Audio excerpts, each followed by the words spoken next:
Hello class 11th students, welcome back to my channel Baba maths वाला। काफ़ी देर हो गया वीडियोस को शूट करने में क्योंकि कुछ प्रॉब्लम चल रहा था, लेकिन अब हम लोग कंटिन्यूसली आपको वीडियोस देंगे टर्म 1 के लिए। अभी हम आपको लेटेस्ट वीडियोस लेकर आए हैं टर्म 1 के एग्ज़ाम के लिए, ठीक है।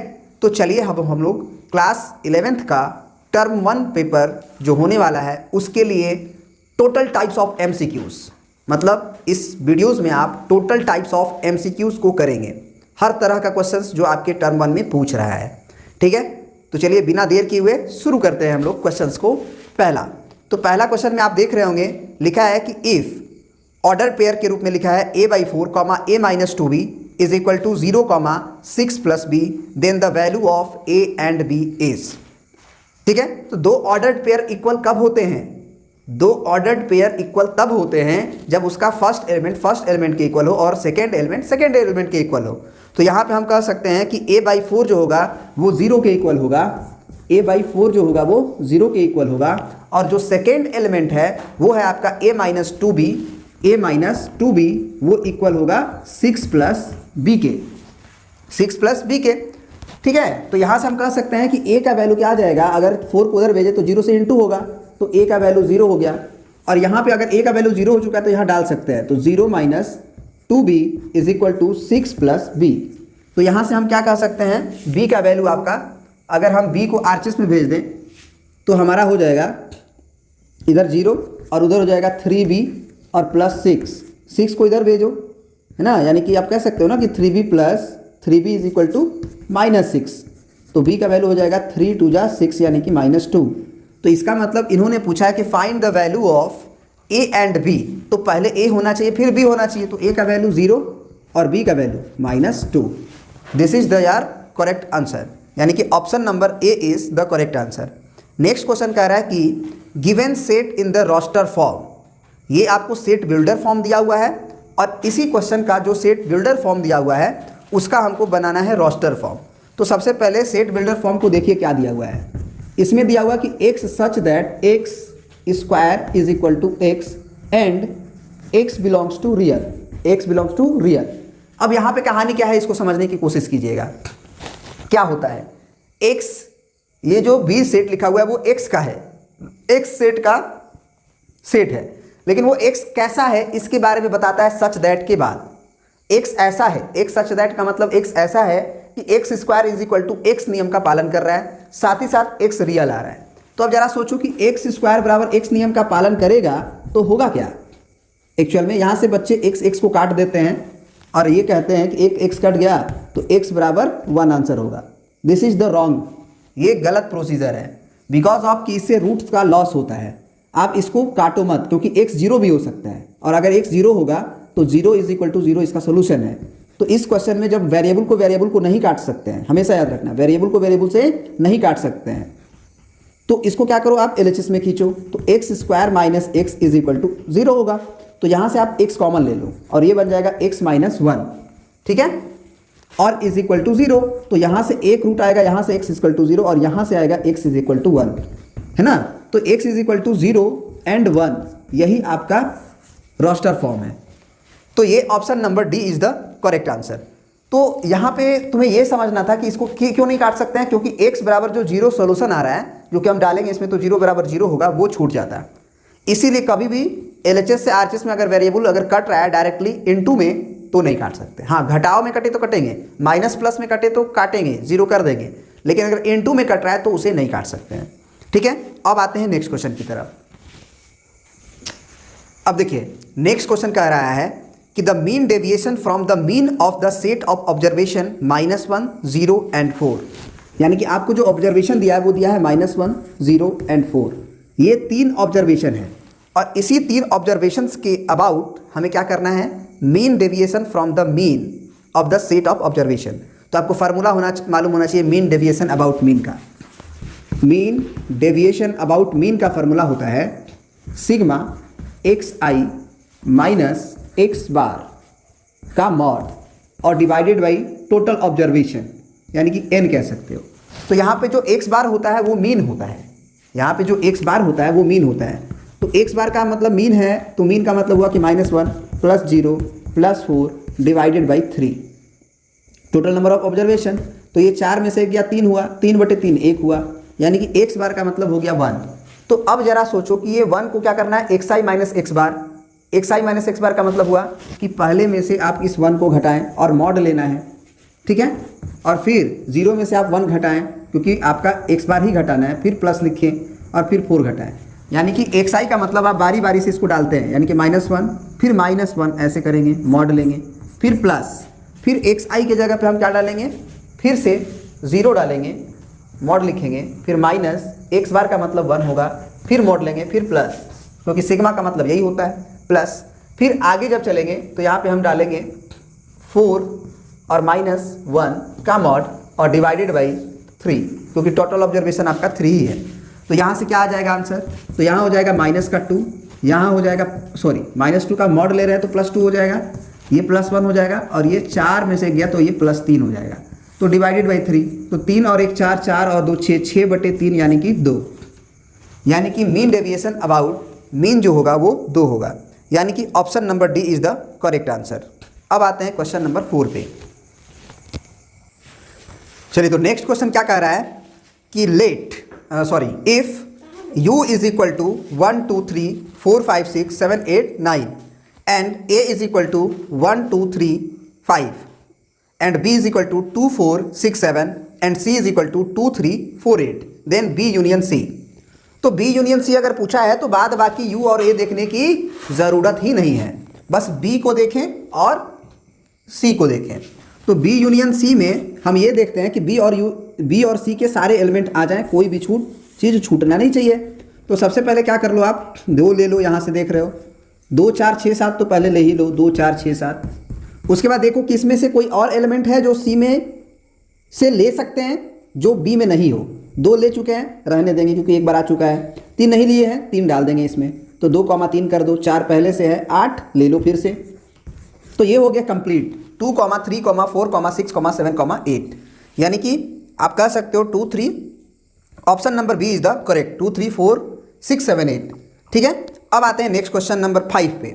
इसमें कह रहा है कि if a is equal to -1 2 3 and b is equal to 1 3 then the b cross a consist. b cross के अंदर एक एलिमेंट क्या आएगा, जैसे b क्रॉस c के अंदर तो बहुत सारे एलिमेंट आएंगे, क्योंकि b सेट के बारे में आपको बताया है कि b में 1,3 है, b में आपका 1,3 है एंड a में आपका -1 2 3 है, a में आपका -1 2 3 है। ठीक है, तो अगर b क्रॉस a के अंदर पूछा जाए तब कितने एलिमेंट होंगे, लगभग एलिमेंट तो होंगे यहाँ से 2, यहाँ से 3, तो 3 दूना के 6 एलिमेंट होंगे, क्योंकि -1 1 3 2 3 3 1 2 1 3। तो ऑप्शन में देखो, ऑप्शन में 1 पहले b सेट में है, यानी कि ये देखो कि a ऑप्शन कटेगा ना, a ऑप्शन कटेगा क्योंकि वो -1 1 है, तो b क्रॉस a में -1 नहीं आ सकता है पहला एलिमेंट। आपको भी मालूम होगा कि पहला b क्रॉस a का मतलब हुआ कि कोई भी ऑर्डर पेयर लिखेंगे हम इसके अंदर तो पहला सेट b से ही आएगा, या पहले पूरा लिख ही लो, अगर ज़्यादा टेंशन हो रहा है तो ज़्यादा b से लिख लो। 1 -1 होगा, फिर आपका 1 2 होगा, फिर आपका 1 3 होगा, फिर 3 से लिख दो, 3, -1 होगा, 3, 2 होगा, फिर 3, 3 होगा, हो गया कंप्लीट। अब देख लो ऑप्शन कौन सा इसमें कंसिस्ट हो रहा है। पहला तो गया क्योंकि पहले -1 है, और दूसरा ऑप्शन में 2, -1 है, तो 2, -1 तो इसमें कहीं नहीं है। ठीक है, अब आ जाओ सी पे, 3, -1, तो 3, -1 दिखाई दे रहा है, तो यानी कि यही आंसर हो जाएगा ऑप्शन नंबर सी। डी क्यों नहीं होगा, क्योंकि 3, 1 नहीं है इसमें, 1, 3 होगा ना, क्योंकि 3 इसमें से है, 1 इसमें से आ नहीं सकता है, तो option number C is the correct answer. अब आते हैं नेक्स्ट क्वेश्चन की तरफ। ये कह रहा है कि if z1 is equal to 3 + iota and z2 is equal to 1 + 4 iota then magnitude of z1 + z2 is less than. आपसे क्या पूछ रहा है, magnitude of z1 + z2 is less than, मतलब मैग्नीट्यूड भी नहीं पूछ रहा है, मैग्नीट्यूड के बारे में बोल रहा है कि वो मैग्नीट्यूड जो आएगा वो इन चारों ऑप्शन में से किससे छोटा होगा। तो सबसे पहले मैग्नीट्यूड अगर z1 + z2 का बोला है तो निकाल लेते हैं। तो z1 + z2 का मैग्नीट्यूड के लिए क्या करोगे, सबसे पहले z1 और z2 को जोड़ोगे तब ना मैग्नीट्यूड देखेंगे।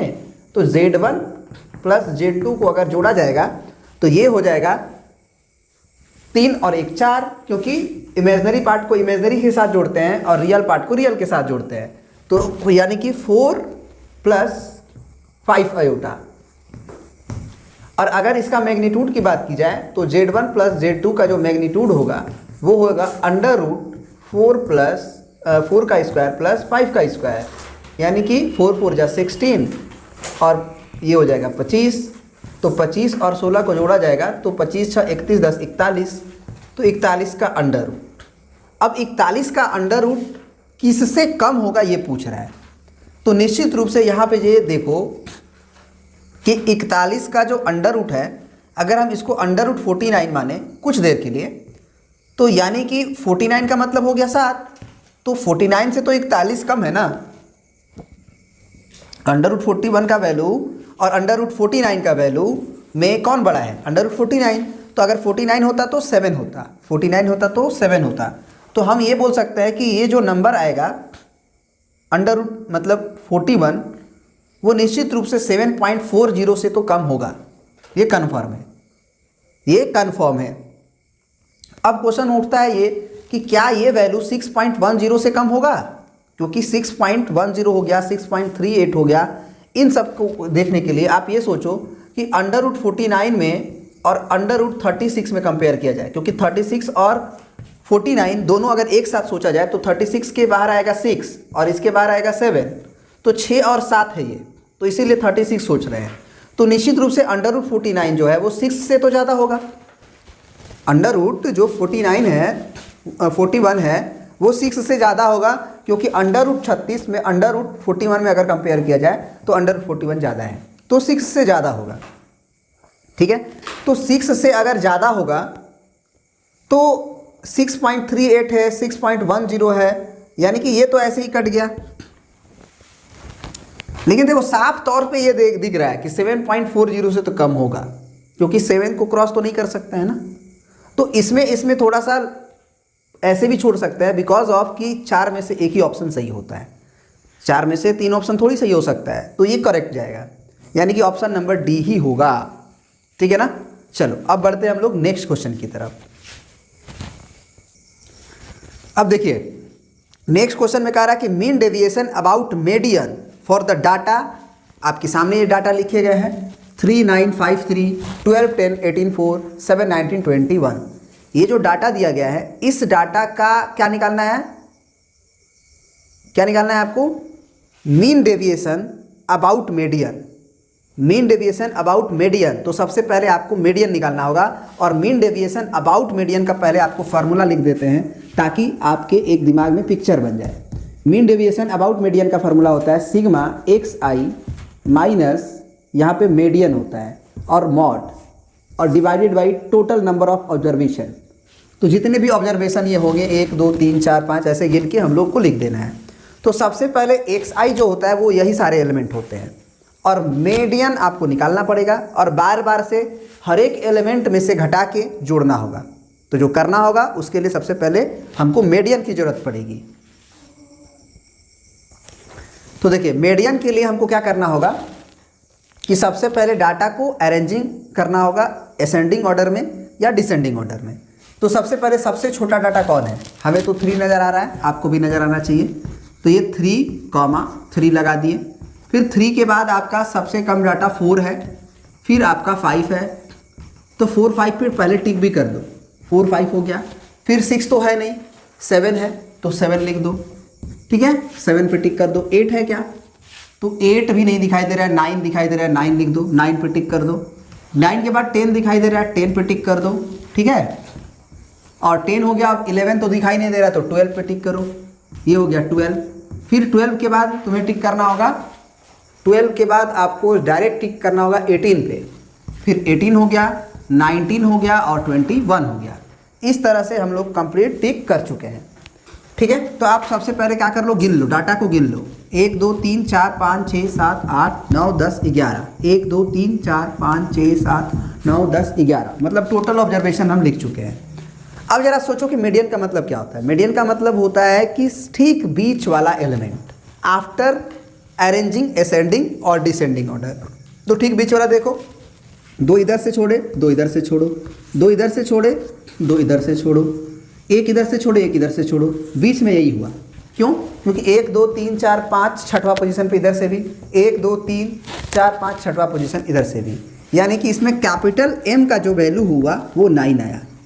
अब इस 9 को क्या करना है, सिंपल सी बात है कि फॉर्मूला आपका वहाँ है सिग्मा, यहीं पे लिखते हैं mean deviation about median, sigma xi minus mean median का मॉड और divided by total number of observation. तो xi का मतलब हुआ कि ये जो 9 आया है उसको इसमें से घटाना है, ठीक है, यानी कि 3 माइनस 9 का मॉड, फिर प्लस, फिर इसमें से 9 माइनस 9 का मॉड, फिर इसमें से 9 माइनस 5 का मॉड, फिर प्लस इसमें से 9 माइनस 3 का मॉड, फिर प्लस इसमें से, है ना, 9 माइनस 12 का मॉड, फिर आगे आप बढ़ जाओ 9 माइनस 10 का 12 का कर चुके थे, फिर 10 है तो 10 का मॉड, फिर प्लस 9 माइनस 18 का मॉड, फिर आपका प्लस 9 माइनस 4 का मॉड, फिर प्लस 9 माइनस 7 का मॉड, फिर प्लस 9 माइनस 19 का मॉड, 9 एक्चुअली वहाँ आपको दिखाई नहीं दे रहा है शायद, ओके, 9 माइनस 19 का मॉड, 9 माइनस 19 का मॉड, और फिर प्लस फाइनली 9 माइनस 21 का मॉड, और डिवाइडेड बाई आपको क्या कर लेना है, टोटल ऑब्जर्वेशन आपका शायद 11 आया हुआ था, ठीक है ना, 1 2 3 4 5 6 7 8 9 10 11 हो गया। अब आपको घटाना है और डिवाइड करना है, चलिए अब घटाते हैं।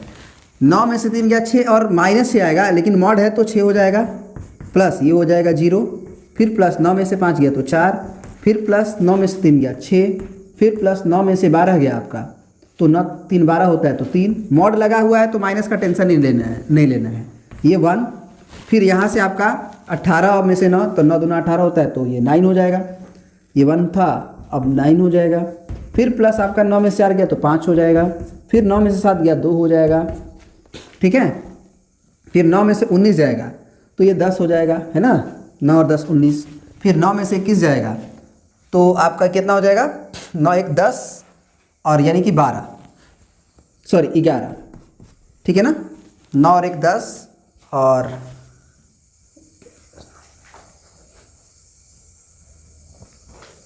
ठीक है, शायद ये 12 होगा, ठीक है ना, 12 और 10, 12 8 20 और 21, हाँ सही है, ठीक है ना, बिल्कुल, तो ये 12 हो गया। अब टोटल डिवाइडेड बाई हमको क्या कर लेना है 11, तो अब इसको जोड़िए, आप जोड़ सकते हैं, हम डायरेक्ट जोड़ के और कैलकुलेशन करके लिख देते हैं, वैसे जोड़ देते हैं आपके सामने, 6 4 10, 10 और 6 16, 16 और 3 19, 19 और 1 20, 20 और 9 29, 29 और 5 हो गया 34, 34 और 2 36, 36 और 10 46 और 12, 46 और 12 हो गया 46 और 2 48 और 10 58 और डिवाइडेड बाई 11, तो 11 5 55 हुआ, 10 मान लो, 55 के बाद 3 बचा, 0 बढ़ाओगे, 11 दूना के 22, फिर आपका हुआ कितना, है ना, 11 5 55 और बचा 3 0, 11 दूना 22, 8 बचा, 8 0 यानी कि 11 7 77, यानी कि 5.27, यानी कि 5.27, option number C is the correct answer, ठीक है। अब बढ़ते हैं नेक्स्ट क्वेश्चन की तरफ। चलिए अब हम लोग नेक्स्ट क्वेश्चन देख रहे हैं। नेक्स्ट क्वेश्चन में लिख रहा है कि let a is equal to x such that x belongs to z and x square less than equal to 4। इसका मतलब क्या होता है पहले समझो, x such that x belongs to z and x square less than equal to 4। देखो ये जो a सेट है वो x का सेट है, लेकिन x कैसा है इसको बताने के लिए सच दैट के बाद कहानी होती है। x ऐसा है कि x सबसे पहले तो इंटीजर है, और वो इंटीजर क्या है कि x square is equal less than equal to 4 नियम का पालन कर रहा है। तो निश्चित रूप से आपको इनइक्वालिटी यहाँ पे आना चाहिए। X square less than equal to 4 का मतलब हुआ कि x square minus 4 less than equal to 0, यानी कि एक्स स्क्वायर माइनस यहाँ पे आप 2 का स्क्वायर कर सकते हो लेस देन इक्वल टू 0, तो यहाँ a प्लस बी और a माइनस बी कर सकते हो लेस देन इक्वल टू 0। तो यहाँ से आपका हो जाएगा x बिलोंग्स टू -2 से 2। आपको नंबर लाइन पे इसको बताया है कि -2 होगा पहले और फिर 2 होगा, फिर यहाँ प्लस माइनस प्लस। और लेस के लिए अगर बात होती है तो ये माइनस का वैल्यू यहाँ से लेके यहाँ तक होगा, और इक्वल टू भी है तो ये ऑप्शंस भी लेंगे, मतलब यहाँ भी लेंगे। तो इस तरह से आप ये क्लोज इंटरवल बोल सकते हैं ओपन इंटरवल की जगह पे, x बिलोंग्स टू -2, 2। अब इन्होंने बोला है कि इस इंटरवल में जो x बिलोंग्स टू z है वही आना चाहिए। तो x बिलोंग्स टू z का मतलब हो गया इंटीग्रल वैल्यू। क्या हो गया? Integral value. तो इसमें हम इंटीग्रल वैल्यू क्या देख रहे हैं? इसमें हम इंटीग्रल वैल्यू देख रहे हैं कि x का वैल्यू -2 भी आएगा, -1 भी आएगा, 0 भी आएगा, 1 भी आएगा, 2 भी आएगा, ये पूरा x आएगा, क्योंकि x इंटीजर भी होना चाहिए और उस नियम का पालन भी होना चाहिए। तो इसका मतलब ये ए सेट को अगर हम रोस्टर फॉर्म में देखें, रोस्टर फॉर्म में, तो वो हो जाएगा आपका -2, -1, 0, 1, 2 पूरा कंप्लीट। लेकिन इसके अंदर देखा जाए तो x such that x belongs to real, मैंने x क्या है कि सबसे पहले x रियल है और x इस नियम का भी पालन कर रहा है। तो इस नियम का पालन कर रहा है मतलब इसके रूट्स निकाल दो। तो x² - x + 2 = 0 के लिए आप क्या कर लो, x - 2 इंटू x - 1 कर लो = 0। तो यहाँ से x इसका वैल्यू 2 आ जाएगा और यहाँ से x = 1 आ जाएगा। तो x = 2 और 1, निश्चित रूप से ये दोनों एलिमेंट तो बराबर नहीं है, सेट ए सेट बी के बराबर है? बिल्कुल नहीं है। सबसे पहले ये भी समझना पड़ेगा कि बी एक सेट है, बी एक सेट है जिसके अंदर आपको 2, 1 देखने को मिल रहा है। तो निश्चित रूप से ये तो ऑप्शन नहीं है। ए ≠ बी, यही हम टिक करेंगे। फिर कहोगे सर इसको क्यों नहीं टिक करेंगे? ए सेट बिलोंग्स कर रहा है बी में, तो नहीं करेंगे, क्योंकि ए सेट जो है उस सेट पूरा का पूरा, ये पूरा एक कर्ली ब्रैकेट के अंदर वाला जो एलिमेंट है पूरा का पूरा इस बी सेट में आना चाहिए, तो नहीं आ रहा है। अब कहोगे sir A does not belongs to B, A does not belongs to B, यानी सेट ए बी सेट में बिलोंग्स नहीं कर रहा है, ये तो सही है, तो बिल्कुल ये भी सही है, ठीक है ना। ए जो है सेट वो बी के अंदर बिलोंग्स नहीं कर रहा है, सही बात है ना। ए सेट बी के अंदर बिलोंग्स नहीं कर रहा है, तो आप ये भी टिक कर सकते हो। तो ये क्वेश्चंस इस तरह से सेट किया गया कि दोनों ऑप्शन हो रहा है, आप कोई भी टिक करोगे तो आपको मार्क्स दिया जाएगा। तो ये थोड़ा सा इस बुक का एक आध क्वेश्चंस में ये प्रॉब्लम है, जिसमें कि एक से अधिक भी आंसर हो जा रहा है किसी किसी के, लेकिन आप जो है करेक्ट आंसर बी या डी में से कोई भी मार सकते हैं। लेकिन आपके एग्जाम में जो क्वेश्चंस आएंगे उसमें फ्रेश ऑप्शन रहेंगे, एक ही ऑप्शन करेक्ट रहेगा, उसमें गलती वो नहीं करेगा। चलिए अब बढ़ते हैं नेक्स्ट क्वेश्चन की तरफ। नेक्स्ट क्वेश्चन में क्या कह रहा है कि the domain of the function given by f(x) = x² + 2x + 1 divided by x² - x - 6। तो अगर डोमेन की बात होती है तो हम डोमेन में फंक्शन को देखते हैं कि वो x की किस वैल्यू के लिए डिफाइंड है। तो यहाँ पे डिनोमिनेटर हमें नज़र आ रहा है और डिनोमिनेटर के नीचे हमें नज़र आ रहा है x² - x और -6। तो कोई भी फंक्शन का डिनोमिनेटर 0 नहीं होना चाहिए, यही तो पढ़े ना डोमेन में। तो ये डिनोमिनेटर 0 नहीं होना चाहिए, मतलब x² - x ≠ 0। तो यहाँ से आप कह सकते हो, इसको अगर फैक्टराइज करो तो x - 3 इंटू x + 2, तो ये 3 दूना के 6 माइनस में भी आ गया और 3 में से 2 गया तो 1 भी आ गया, ≠ 0। तो यहाँ से x ≠ 3 होगा और x ≠ -2 होगा, यानी कि -2, 3 इज द करेक्ट आंसर। ठीक है, सॉरी ये करेक्ट आंसर नहीं, ये ≠ आया है ना, इसका मतलब x बिलोंग्स टू रियल और छोड़ना होगा -2 और 3 को, यानी कि x बिलोंग्स टू रियल छोड़ना होगा 3 और -2 को, तो 3 और -2 यानी कि option number A is the correct answer. 3 में प्लस लगा है ना, ये याद रखना है। अब आ जाते हैं क्वेश्चन नंबर 11 पे आते हैं। क्वेश्चन नंबर 11 क्या कह रहा है जरा देखिए।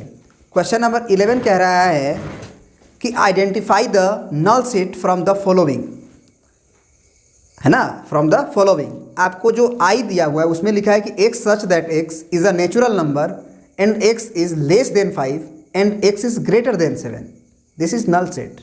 बिकॉज ऑफ कि x नेचुरल नंबर है तो x को बोला है कि x लेस देन होना चाहिए 7, सबसे पहले तो लेस देन 5 बोला है, तो अगर 5 बोला है तो हम लेंगे 1 2 3 4, ये नेचुरल नंबर भी है और 5 से कम भी है। आगे बोल रहा है कि x is greater than 7 N natural number and, तो यहाँ पे अगर ग्रेटर देन बोल दिया तो यानी कि आप क्या लोगे, 8 लोगे, 9 लोगे, 10 लोगे एंड सो ऑन, आगे चले जाओगे। अब ये देखो कि ये जो सेट है और ये जो सेट है इसमें कोई भी कॉमन एलिमेंट नहीं मिलेगा, तो एंड का मतलब होता है इंटरसेक्शन, यानी कि x ऐसा है कि नेचुरल नंबर भी है और 5 से छोटा भी है और साथ ही साथ वो 7 से बड़ा भी है। ऐसा कैसे हो सकता है? कोई भी नंबर जो 5 से छोटा होगा वो 7 से बड़ा तो नहीं हो सकता है। कोई भी नंबर अपने दिमाग में सोचो जो 5 से छोटा है, जैसे 4, वो 7 से बड़ा कैसे हो सकता है? तो इसके अंदर कोई भी एलिमेंट नहीं आएगा, इसका मतलब i जो है वो नल सेट है, कंफर्म हो गया। अब आते हैं दूसरा पे, कह रहा है कि y such that y is a point common to any two parallel lines, ये भी नल सेट है। अगर आपको बोले कि दो पैरेलल लाइंस है, इसमें एक ऐसा पॉइंट है जो कॉमन है, ऐसा हो सकता है क्या कि दो पैरेलल लाइंस हो तो उसमें कॉमन पॉइंट मिल जाए? नहीं होगा ना। कभी भी आप कहीं भी दूर चले जाओ, कभी भी कॉमन पॉइंट्स नहीं मिलेगा। अगर कॉमन पॉइंट्स मिलना है तो लाइन को इंटरसेक्ट करना होगा, यानी कि वो पैरेलल नहीं होगा, यानी कि दोनों का दोनों 1 and 2 both are the null set, यानी कि option number C is the correct answer. अब आ जाते हैं क्वेश्चन नंबर 12 पे। क्वेश्चन नंबर 12 ये कह रहा है कि let R be the relation in capital N defined by capital R is equal to 1 + x, 1 + x² such that कि x is less than equal to 5 and x belongs to natural number, which of the following is false. सबसे पहले क्या बोला है कि the relation are है ना, the relation are be the relation in an, यानी कि आर जो रिलेशन लिखा गया है वो नेचुरल नंबर में लिखा गया है, यानी कि नेचुरल नंबर का मतलब हो गया कि जो रिलेशन है वो n क्रॉस n का सबसेट है, n क्रॉस n का सबसेट है। तो n क्रॉस n तो बहुत बड़ा हुआ, क्योंकि नेचुरल नंबर में बहुत सारे एलिमेंट आ जाएंगे 1 2 3 करके ऐसे। तो इसमें जो रिलेशन दिया गया है उस रिलेशन के बारे में सोचो, रिलेशन के बारे में क्या कमेंट कहा गया है। तो रिलेशन में लिखा गया है आपको कि 1 + x पहला एलिमेंट है और कॉमा 1 + x² है, 1 + x² है। इस तरह का ऑर्डर पेयर लिखा गया है, ठीक है। और साथ ही साथ इसमें एक बाउंडेशन भी है कि x is less than equal to 5 and x belongs to natural number, x belongs to natural number. तो यहाँ पे आपको ये सोचना होगा कि x का वैल्यू हम क्या क्या ले सकते हैं। पहले यहाँ से बताओ x हम क्या क्या ले सकते हैं। तो यहाँ से हम x ले सकते हैं 1 2 3 4 5, क्योंकि x नेचुरल भी है तो 0 नहीं ले सकते हैं, और 5 से कम ही लेना है, 5 तक लेना है, तो यहाँ से हम 5 तक ले लिए। अब इस वैल्यूज़ को इसमें डालेंगे, जैसे x बराबर 1 डालेंगे तो ये आ जाएगा 1 और 1 2, यहाँ डालेंगे तो 1 + 1 का स्क्वायर, तो 1 का स्क्वायर भी 1 ही आता है, तो 1 और 1 2 होगा, एक सेट ये हुआ। फिर दूसरा देखते हैं, 1 की जगह पे अब हम डालेंगे 2, तो जब 2 डालेंगे तो क्या होगा 1 + 2 यानी कि 3 होगा, और यहाँ पे 2 डालेंगे तो 2 दूना के 4 और 1 5 ये होगा। फिर अगला अगर 3 डालते हैं तो 3 और 1 4, और यहाँ 3 डालेंगे तो 3 3 9 और 1 10, फिर 4 डालेंगे तो 4 और 1 5, फिर कॉमा 5 के बाद यहाँ पे डालोगे 4 डाल रहे थे, 4 चौके 16 और 1 17, फिर आप डालोगे अगर 5 तो 5 और 1 6, और फिर 50 25 और 1 26, ठीक है। This is your complete element. अब जो रिलेशन लिखा गया है उसमें देख लो, पहला रिलेशन लिखा गया है 2 2, which of the following is false, कौन गलत है ये बताना है, which of the following is false. सबसे पहले जो रिलेशन दिया गया है वो 2 2 3 5 4 10 5 17 6 25, तो ये तो सही है भाई, रिलेशन यही है। कह रहा है बी सेट में कि the domain of R is 2 3 4 5 6, 2 3 4 5 6, तो ये भी सही है, डोमेन पहला एलिमेंट को बोलते हैं, तो 2 3 5 6 ही तो है, 2 3 4 5 6, 2 3 4 5 6 यही है। रेंज ऑफ आर इज 2 5 10 17 26, तो देख लो 2 है रेंज में, 5 भी है रेंज में, 10 भी है रेंज में, 17 भी है रेंज में, और 26 भी है रेंज में। तो भैया सी ऑप्शन है नन ऑफ द अबव, तो D option is the correct answer. कौन सा फॉल्स है, कौन सा फॉल्स है ये स्टेटमेंट पूछ रहा है। तो भैया ए भी सही है, बी भी सही है, सी भी सही है, और डी बोल रहा है कि ऊपर में से कोई भी सही नहीं है। जब तीनों सही है तो ऊपर में से कोई नहीं सही है, ये बात गलत हो गई, यानी कि option number D is the correct answer. Next video में और भी क्वेश्चंस हम लोग करेंगे, लेकिन देखिए जो भी आप ये जो आप हमारा अभी जो वीडियोस देखेंगे इसका पार्ट 1 पार्ट 2 पार्ट 3 पार्ट 4 जो भी होगा वो सीरियल वाइज होगा, और जो हर तरह के क्वेश्चन जो टर्म 1 में आपके आ सकते हैं वो हर तरह के क्वेश्चंस को हम लोग कंप्लीट करेंगे। तो एक भी पार्ट को आप मिस ना करें। हर पार्ट का लिंक या तो आई बटन में आपको मिलते रहेंगे या आपको एंड स्क्रीन पे मिलते रहेंगे या आप हमारे डिस्क्रिप्शन में जाके चेक कर सकते हैं। वो हर टाइप के वीडियोस और हर चीज़ का पार्ट 1, पार्ट 2, पार्ट 3 मिलता है।